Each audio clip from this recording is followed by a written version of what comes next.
Phone మీ చేతిలో ఒక టూల్లా ఉందా, లేక ఫోన్ చేతిలో మీరు ఒక టాయ్గా మారిపోయి ఉన్నారా? నేను ఎందుకు ఇలా అంటున్నాను అది మీకు తెలియాలంటే కార్తిక్ స్టోరీ మీకు తెలియాలి. 32 years ఏజ్ నుండి కార్తిక్ చాలా మంచి వ్యక్తి, మంచి జాబ్ చేస్తున్నాడు. తన భార్య, 2 పిల్లలు. బాధ్యత గల వ్యక్తి కార్తిక్. భార్య పిల్లల కోసం చాలా కష్టపడతాడు, తన కోసం, తన ప్రొఫెషనల్ గ్రోత్ కోసం. అయితే నెమ్మదిగా కార్తిక్ లైఫ్లోకి ఒక సైలెంట్ కిల్లర్ ఎంటర్ అయింది. అదే మొబైల్ ఫోన్. తను ఎప్పుడైతే ఆఫీస్ నుంచి ఇంటికి వస్తాడో సోఫా మీద కూర్చొని ఒక 5 నిమిషాలు రిలాక్స్ అవుదామని చెప్పేసి ఫోన్ తీసి రీల్స్ చూడటం మొదలుపెట్టాడు. ఆ 5 నిమిషాలు కాస్త గంట, 2 గంటలు, 3 గంటల వరకు అలా చూస్తూ ఉండిపోయాడు. తన కళ్ళు మాత్రం స్క్రీన్ మీద ఉండేవి, తన మైండ్ మాత్రం రీల్స్లో మునిగిపోయి ఉండేది.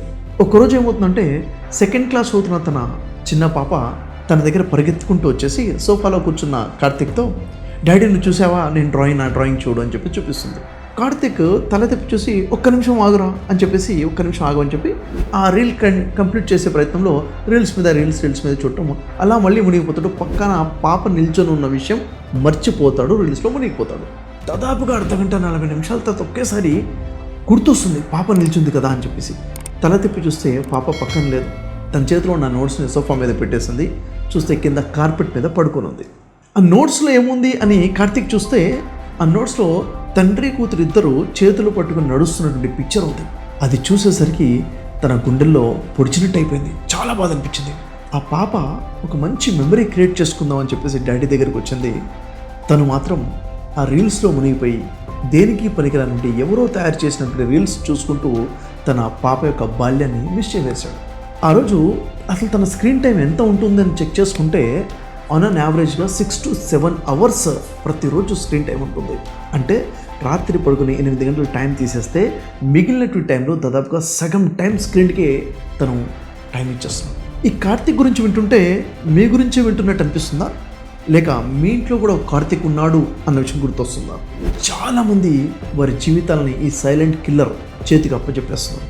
అసలు ఈ ఫోన్లో యాప్స్ తయారు చేసేదే మిమ్మల్ని ఎడిక్ట్ చేయడం కోసం, మీ సమయాన్ని వాడుకోవడం కోసం. కార్తిక్ లాగా మీరు కూడా జస్ట్ 5 minutes అని చెప్పేసి ఫోన్ పట్టుకొని గంటల తరబడి ఫోన్లోనే ఉండిపోతున్నారా? వాస్తవానికి ఈ ఫోన్ అనేది డిజిటల్ మత్తుమంటు లాంటిది. ఈ మత్తుమందుని ప్రతి వ్యక్తి తనకు తానే వేసుకుంటున్నాడు. తన రియల్ లైఫ్కి దూరం అయిపోతున్నాడు. లైఫ్ పార్ట్నర్కి ఇవ్వాల్సిన టైం ఫోన్కి ఇచ్చేస్తున్నాడు. పిల్లలతో గడపాల్సిన టైం ఫోన్తో గడిపేస్తున్నాడు. మీ జీవితమే కాదు, పిల్లల భవిష్యత్తు కూడా ఈ స్క్రీన్ టైంలోనే నాశనం అయిపోతుంది. మీ లైఫ్ పార్ట్నర్ మీ పక్కనే కూర్చొని ఉండొచ్చు, మీ పిల్లలు మీ ఎదురుగానే ఉండొచ్చు, కానీ మీ మైండ్ మాత్రం అక్కడ లేదు. ఫిజికల్గానే ప్రజెంట్ ఉంటున్నారు, ఎమోషనల్గా ఆబ్సెంట్ అయిపోయి ఉంటున్నారు. ఈ సైలెంట్ కిల్లర్ కిల్ చేసేస్తుంది. మీరు ఫోన్ చేతిలో పట్టుకున్న ప్రతిసారి కూడా మీకు మీరు చెప్పిన అతిపెద్ద అబద్ధం ఏంటో తెలుసా? ఒక్క 5 నిమిషాలని. ఆ ప్రతి 5 నిమిషం కూడా ఎప్పటికీ తిరిగి రాని కొన్ని గంటల్ని మింగేస్తుంది. జాగ్రత్త. సోషల్ మీడియా రీల్స్లో లైఫ్ ఇలా ఉంటుంది, లైఫ్ అలా ఉంటుందని చూపించేది ఫేక్. అది చూసి మీ రియల్ లైఫ్ కూడా అలాగే ఉండాలని, అలా ఉండలేదని డిప్రెషన్లోకి వెళ్ళిపోతున్నారు. ఈరోజు అనేక మందిలో ఫోమో క్రియేట్ అయిపోయింది, ఫియర్ ఆఫ్ మిస్సింగ్ అవుట్. ఒక ఫోన్ ఒక అర్ధగంట పక్కన పెట్టేస్తే ఏదో మిస్ అయిపోతాను, ప్రపంచంలో ఏదో నా నుంచి దూరం అయిపోతుందన్న ఒక భయం. నిజానికి ఫోన్ ఎప్పుడైతే మీరు చేతిలో పట్టుకుంటున్నారో అప్పుడే మీరు సమయాన్ని కోల్పోతున్నారు, జీవితాన్ని కోల్పోతున్నారు. నిజమైన మిస్సింగ్ ఫోన్ పట్టుకోవడం వల్లే జరుగుతుంది. చాలామంది చెప్పే ప్రాబ్లం ఏంటో తెలుసా? ఫోన్ మోగకపోయినా మోగుతున్నట్టుగా అనిపిస్తుంది సార్, ఫోన్ వైబ్రేట్ అయిపోయినా వైబ్రేట్ అయినట్టుగా ఫీల్ అవుతుంది అని చెప్పేసి. అంటే మీరు ఎంత ఎడిక్ట్ అయిపోయారు, మీరు నర్వస్ సిస్టమ్ ఎంతగా ఫోన్కి బానిస అయిపోయిందో ఇక్కడ అర్థమవుతుంది. పొద్దున్నే లేవగానే ఫోన్ చూస్తున్నాం, రాత్రి పడుకునే ముందు ఫోన్ చూస్తున్నాం.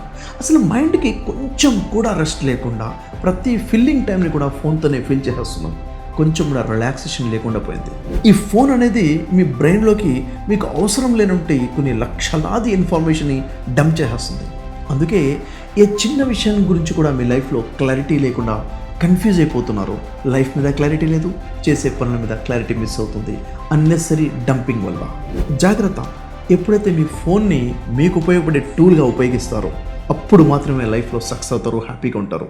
కానీ ఎప్పుడైతే ఈ ఫోన్ చేతులు మీరు ఒక టాయ్గా మారిపోతారో కంప్లీట్గా సైలెంట్గా మీ లైఫ్ కిల్ అయిపోతుంది. ఒకవేళ మీరు ఫోన్కి ఎడిక్ట్ అయిపోయి ఉన్నారా? అతి తొందరలో ఈ డిజిటల్ ఎడిక్షన్ నుంచి బయటపడండి. లేకపోతే సైలెంట్గా మీ ఫ్యూచర్ని, మీ కుటుంబంలో ఉన్న మనశ్శాంతిని కిల్ చేసేస్తుంది. ఒక విషయం తెలుసా? ఫోన్కి ఎడిక్ట్ అయిన ఏ వ్యక్తి కూడా తాను ఎడిక్ట్ అయ్యవడని ఒప్పుకోడు. మీకు తెలిసిన వ్యక్తి, మీ కుటుంబంలో ఉన్నటువంటి మీ వ్యక్తి ఎవరైనా ఎడిక్ట్ అయిపోయి ఉంటే ఒక మంచి కౌన్సిలింగ్ ద్వారా తనలో మంచి మార్పు వచ్చే విధంగా డీ అడిక్షన్ థెరపీస్ ద్వారా బయటపడే ప్రయత్నించండి. నేను మీకు సహాయం చేస్తాను.